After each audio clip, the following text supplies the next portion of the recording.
Hello, everybody, and thank you for tuning in to the Liberty Report. With us today is Chris Rossini, our co-host. Chris, welcome to the program. Good. Chris, I know you recall that last week we did talk about, democracy, pure democracy, and how people throughout history have pointed out, including the founders, that democracy can become very dictatorial. So it's the dictatorial aspect of government that's bad. It's not whether it's one individual or 10 individuals or by a so-called vote, a so-called reflection of the powerful special interests that can manipulate public opinion. In this day and age, that's a big deal when you think of what's going on in the internet and social media. There's a lot of manipulation. So all those things are a threat, to liberty. Today we want to concentrate more on how freedom can eliminate the problems that we have with socialism and fascism. Because socialism and fascism doesn't just pop up with the people not wanting it. Yes, there's a debate going on. There's a debate in this country right now. And even in the 30s, there was a lot of movement toward communism, and communism lost a little bit of favor after the Berlin Wall came down, the Soviet system collapsed, which was a great event. But, it's something that people will have to decide what they want, but socialism and fascism has to be sold by a bunch of lies on when, and it's always that we'll take care of the poor people. It's an unfair system. What do we hear now? And it is an unfair system, but it's not unfair because there's an excessive amount of freedom. That's where the problem is. We don't have enough freedom. So as soon as you have intervention in the economy and manipulation and special favors for people, inflated money, and all the things that we talk about, when you do that, there's a maldistribution of wealth. And that is a legitimate concern, and that's what we're facing. That's what this country is facing. So no matter how fancy the argument goes and how fancy the lectures go in the colleges, what's really motivates and generates the division among us is what the professors are telling the students, and now those students are filtering into the Congress, is this is a wicked system. This freedom that it has occurred, that this is too much free enterprise, or too much capitalism, and therefore we have to change all that. And then they're back to the old cliches that have been around in one form or another in essentially thousands of years. But we can refer, of course, to the 20th century and what's going on now. They're always promising things. Matter of fact, it's a very seductive argument going on right now. And I listen to it and I say, well, they're saying something. They're right in a way, but they're not explaining why. And Chris, what I want to do today is spend a little bit of time talking with you about why. Why is it that this is such an unfair system moving in the wrong direction? Why, of course, did the founders spoke emphatically against the dictatorship of the majority, and that liberty and free markets and property rights were the way to go?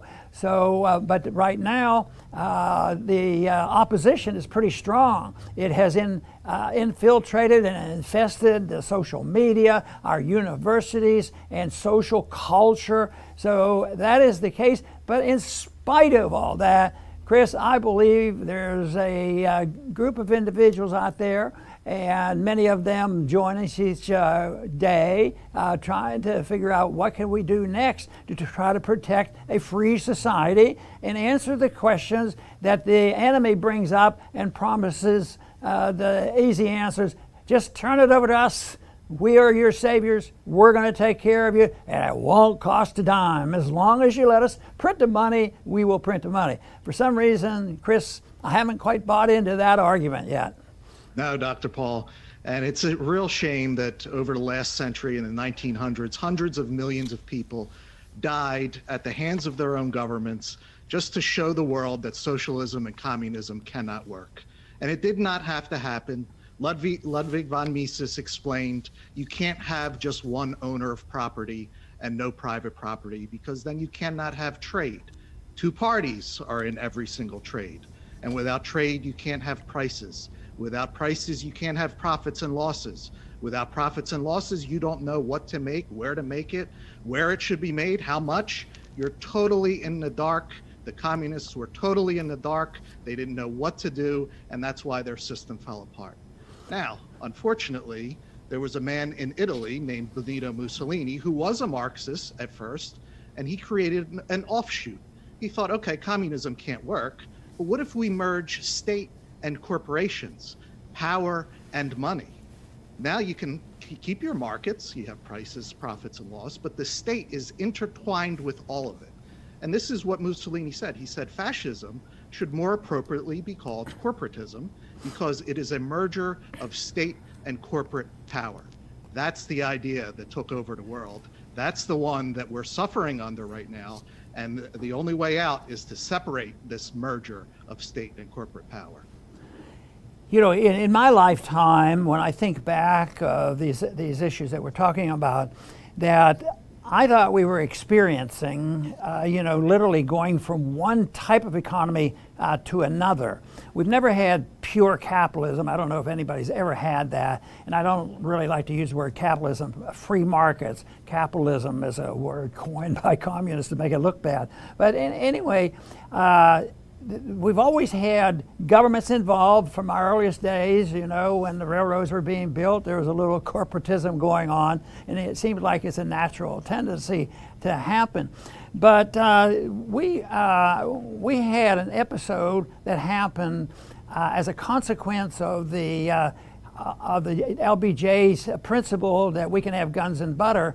And that is, we can have the Vietnam War and the Great Society, and they ran up a lot of debt, which now seems bigger compared to what we're doing now. So he said we could do that, and lo and behold, we ended up with stagflation in the 70s, and it was bad news.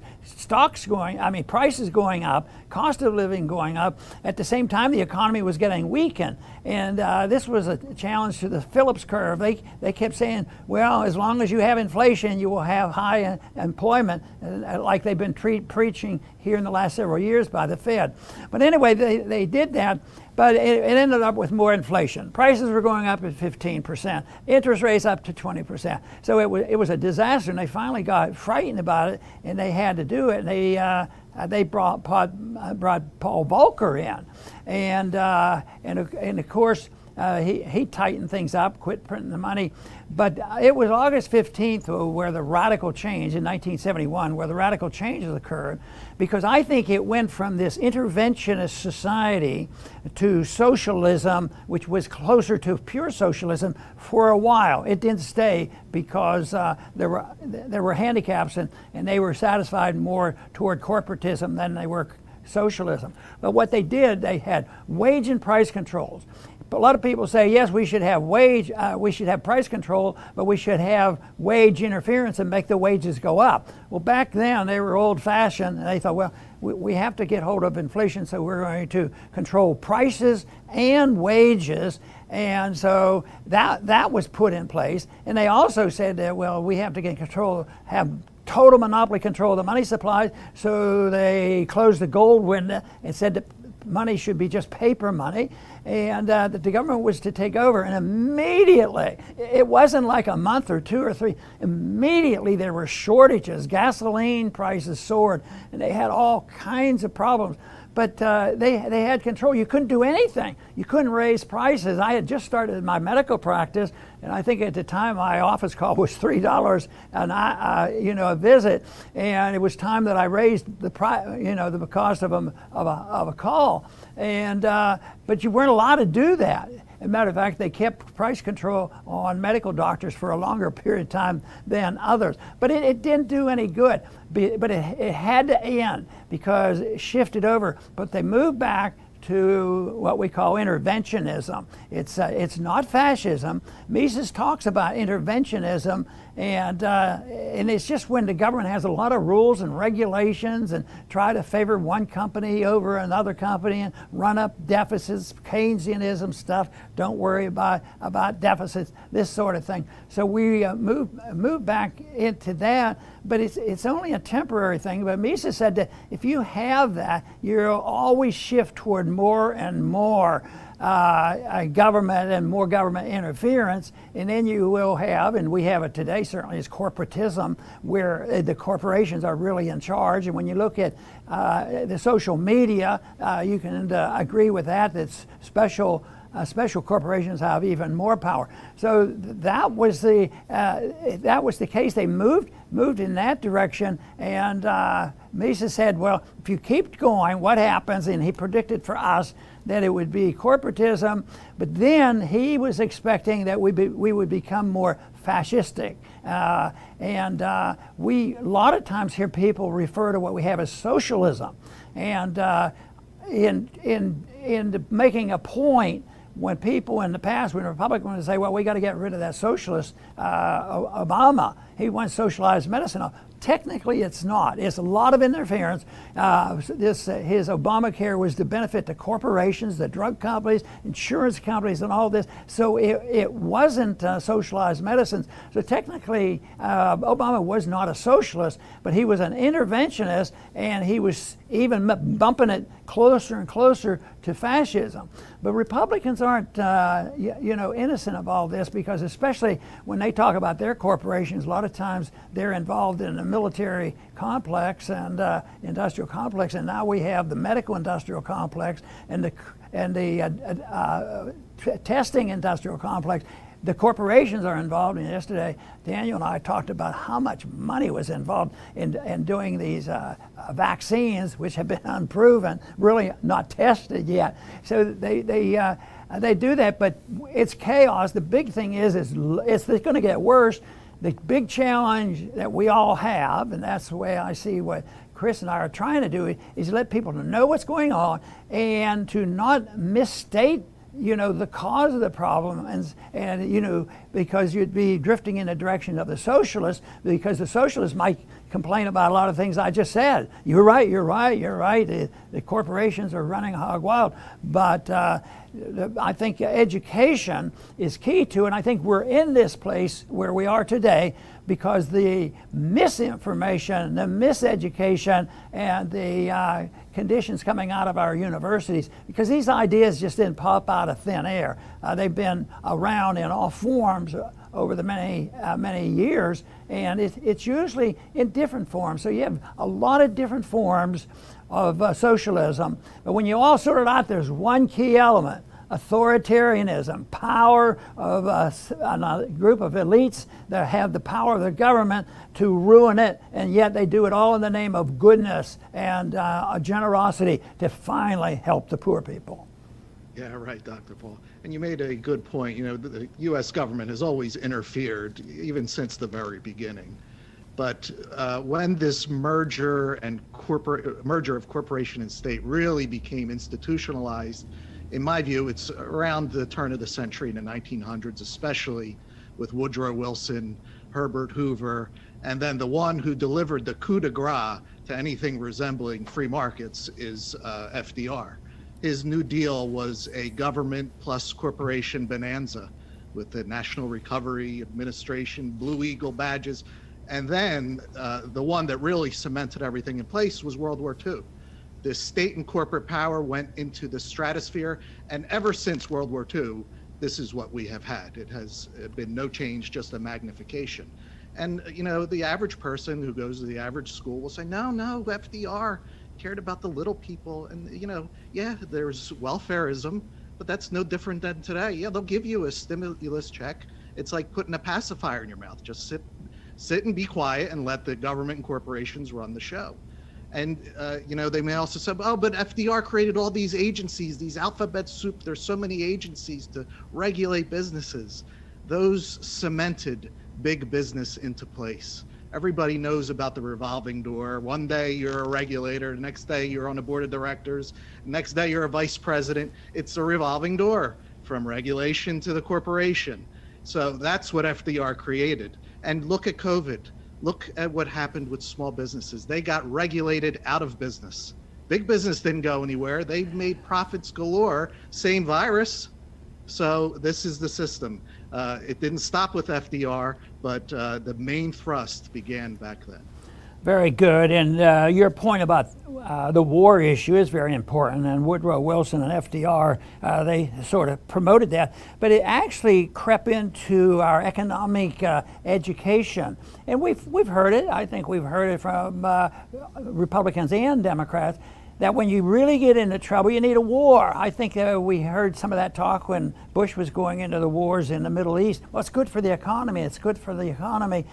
Conditions get better, which is a bunch of lies, because that isn't the case. Yes, for the war profiteers, that things are getting better, but they don't really get better long term, because there's so much consumption and waste.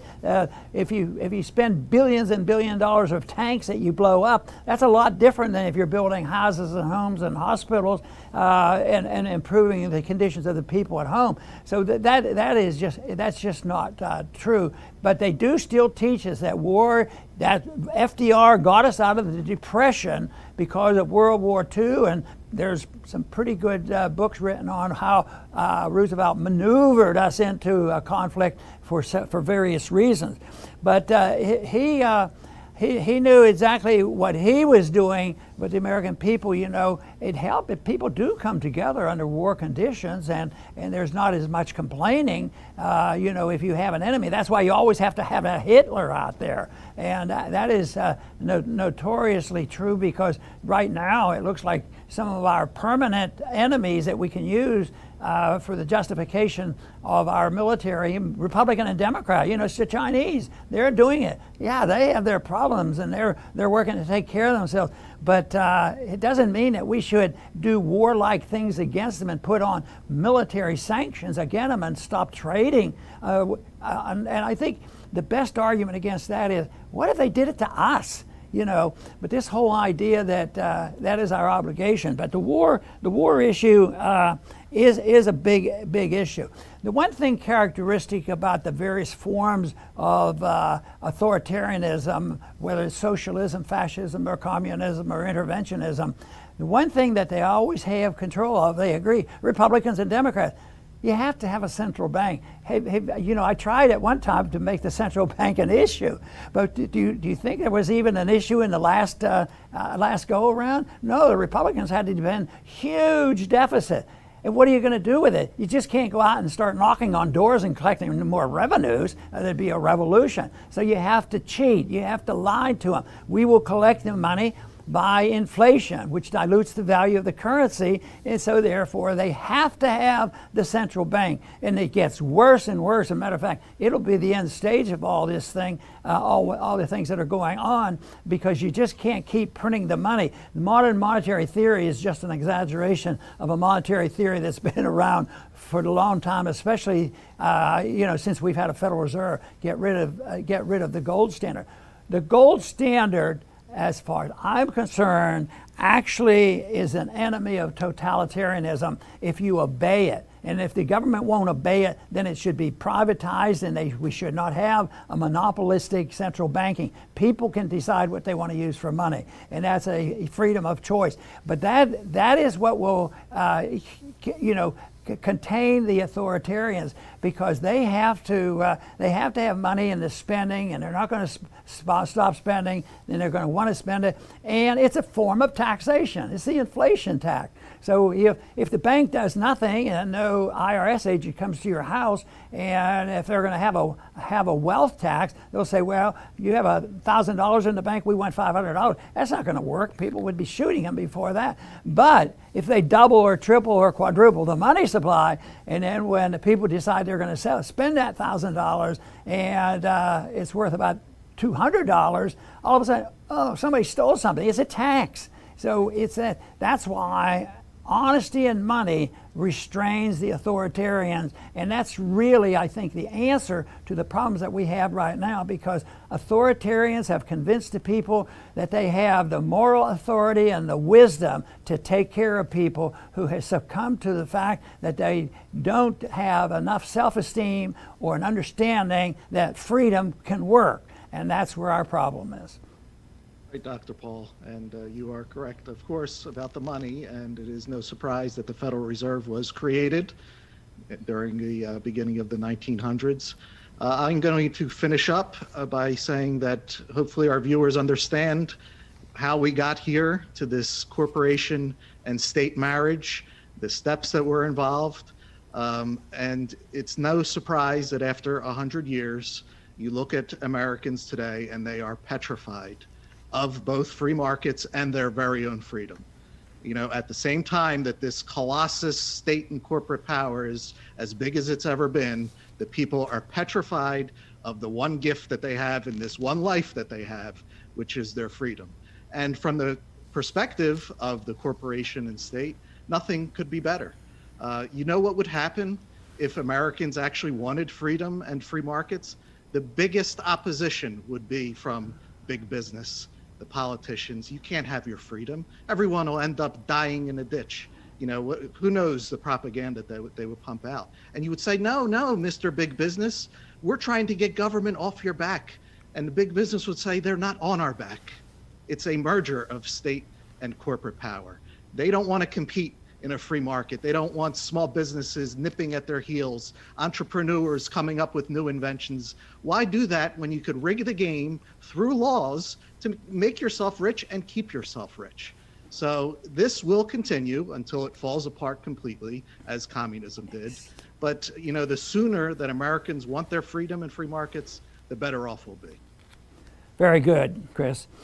I want to finish with a little story about an individual that I had a little bit of a confrontation debate in the Congress back in the 1970s. And the person's name was Armin Hammer. I know a lot of you will remember him, some may not remember him. He was born at the end of the 19th century in 1898 and died in 1990. But he was very, very wealthy. And his life is an example of how you can go from capitalism, free market, socialism, interventionism, warmonger, and whatever was necessary he could do. But his dad was actually an instrumental person in starting the Communist Party here in this country, and he was raised in that atmosphere. And it was always argued, and a debate went on, because his name is Armin Hammer, and that's the company that would sell the flour, I believe it is, and they would have an arm and then a hammer. Armin Hammer, which was a symbol for communism.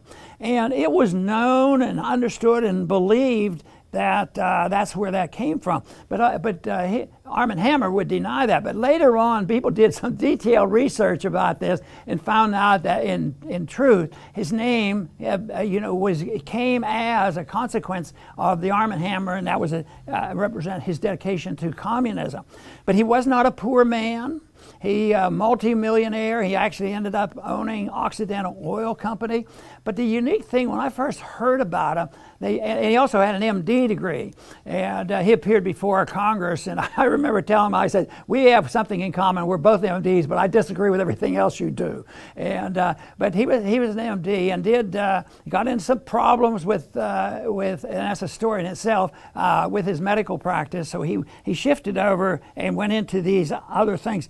But he did become very, very wealthy. But there was a bill that came up, and it was the bill to start minting gold medallions. Not gold coins. It wasn't for a gold standard. It was gold medallions. And there was an argument on the banking committee, and Armin Hammer appeared before the committee. And he wanted the monopoly control of buying and selling. The government would mint them, and he would sell them, and he would have total control of it. And there was the other group, the Democrats, said, no, this should be a government function. If it was a coin, for a gold standard, yes, that would have qualified. But this was a little bit different. So there was this big debate going on, and I certainly didn't want to sympathize and didn't sympathize with Armin Hammer, but it came out that it was a hot, drawn-out battle. I remember Reagan was president at the time, and he... And when the final vote came up, I sided with the Democrats. And I, on the House floor, said, you know, this is a terrible choice for me. We have, in one sense, we're talking about fascism, that we're going to give this business and socialism to take over the function of this, or just letting the government do it. I can't really support anything. So the key vote was to pick one over the other. It wasn't on final passage. So I remember that the Democrat side, where I voted, it passed, and it wasn't going to go to the monopoly wasn't going to go to Armin Hammer. So when the end came, within minutes after the key vote occurred, we were going to have a vote on final passage. And I didn't want to vote for the final passage because I thought, this is not a good bill anyway. So I just dreaded it, because here I had worked quite a few weeks, you know, with the Democrats showing, you know, I'm supporting this, I don't like the other side. So something happened that sort of took a little bit of pressure off me, because all of a sudden the vote came up and they passed it with unanimous, you know, and they didn't call a recorded vote. So, and under those circumstances, I felt better about it that I didn't have to do it, because it was a little bit confusing. But that was just sort of an interesting time when I had a challenge on a particular vote, and I still think that probably was the right thing to do, but I was glad I could support that token little movement of allowing the government to mint these medallions, because between 1933 and 1975, we weren't even allowed to own gold. So the fact that they were doing these medallions was a good thing, you know, and I couldn't object to it. So things have changed, and like I said, I do believe a gold standard and strict adherence to the principles of limited money supply, limit and get rid of the power of the central bank, would be a friend to the people that we hear so often that all forms of socialism pretend they care about. But this isn't true. They don't take care of the poor people. They're always the one that suffer. They suffer the consequence of the inflation, the downturn in the economy. Even now, the suffering of COVID, the artificialness of that lockdown. It's still the average person, small business owner, individuals that are still suffering from it. And the printing of trillions of dollars and the passing out of that money, which is continuing, isn't going to work. It's not going to solve the problem, because the answer can only be found in understanding what a free society is all about to solve the problems that we're facing today. I want to thank everybody for tuning in today to the Liberty Report. Please come back soon.